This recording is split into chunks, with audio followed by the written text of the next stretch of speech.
Hey guys, I'm Rhett with Section 8 Real Estate Investing. Thanks for watching.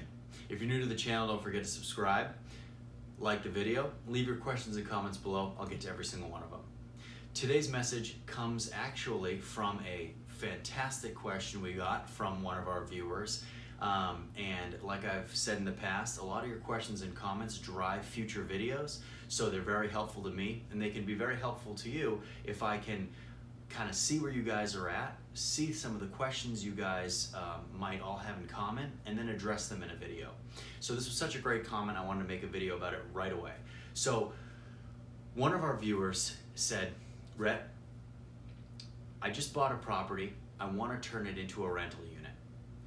It already has appliances in it, right? It has a washer and dryer specifically. What do I do?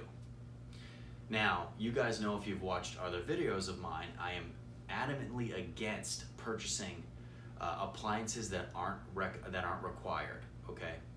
What does that mean? Well, that means for a Section 8 rental, you need to provide a oven and a range and a refrigerator, and that's it. Washer and dryers, dishwashers, microwaves, garbage disposals, these are all things that end up costing the landlord a lot of money in the long run. Okay, they break all the time, they're used and abused, and you're gonna constantly be paying maintenance, having them fixed, having to buy new units, so I'm adamantly against them.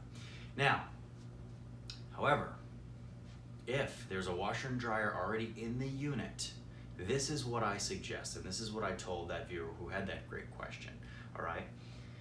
Number one, leave the washer and dryer, okay? Same with the dishwasher, same with the garbage disposal, whatever it is, leave it. Microwave, leave it, okay? Now, number two, in the lease, you need to write, if that appliance goes bad, you, the landlord, will not be responsible for fixing it, okay? You're gonna communicate that to the tenant up front before they move in. Say, listen, this was here, it works. When it goes bad, we are not fixing it. It is up to you. You can take the benefits of it while it works. However, when it goes bad, it's not on us. If you want to get a new one, you get a new one, all right? And you let them know, and also, you know, you're not going to create a rent price, a monthly rent price based on that amenity. So for example, I know I'm jumping around here, but you know, you're not going to market this property as has, you know, laundry setups, you know, has a washer and dryer, has a dishwasher, has a garbage disposal, and a microwave. You know, come and rent from us, and then having the lease, when that stuff, you know, goes bad, it's on you, right? That's not how it works. You're, you know, say, hey, listen, it has a working washer and dryer, but when it goes bad, you know, it's not our problem. Don't advertise, hey, you know, come here, we have a great washer and dryer, and then the tenant moves in, and a month in, the washer and dryer, you know, kicks the can, and you go, oh, sorry, too bad. Not that situation, okay? Hope you guys are following what I'm saying. And lastly, number three, when it does go bad, you have no responsibility for it, right? So it's a nice added benefit. The tenant gets a free washer and dryer out of it for a couple months, couple years. I actually purchased a home in 2018 that I rehabbed. It had a brand new washer and dryer in it. I wrote that up in the lease that I would not be responsible when it went bad. It lasted 2.5 years.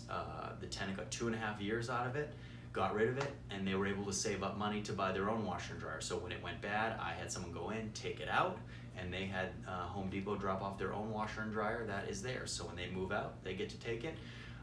But that's a cost they didn't have to come out of their pocket for originally, right? You know, a lot of these tenants, they move into these properties, they're coming out of their pocket $1,000 for a security deposit, right? They're getting new furniture for the house. It can be, at sometimes, you know, very stressful, as some of you guys know, moving into a new place. There's a lot of upfront costs. So if you find a place that has appliances already that they don't have to buy, that could make their life easier, put it in the lease, you know, gives them a nice little buffer period where they don't have to come out of their pocket. They can use what is in there. And then when it goes bad, by that time, hopefully they've saved up the amount of money to go in and be able to buy their own stuff. Now, you guys know, don't go out and buy it yourself, because then it's $1,000 out of your pocket, and then when it goes bad, it's another 200, you know, to fix it, another 200, another 200, and then after a couple of years, you're spending another 1,500 to put a new unit in. So that's not worth it. But if you're buying a place that already has that stuff, it's included in the sale price. You know, maybe the seller doesn't want to get rid of it when you buy it. You take it, you make do with it. All right, guys? Leave your questions and comments below. Thanks for watching. We'll see you next time.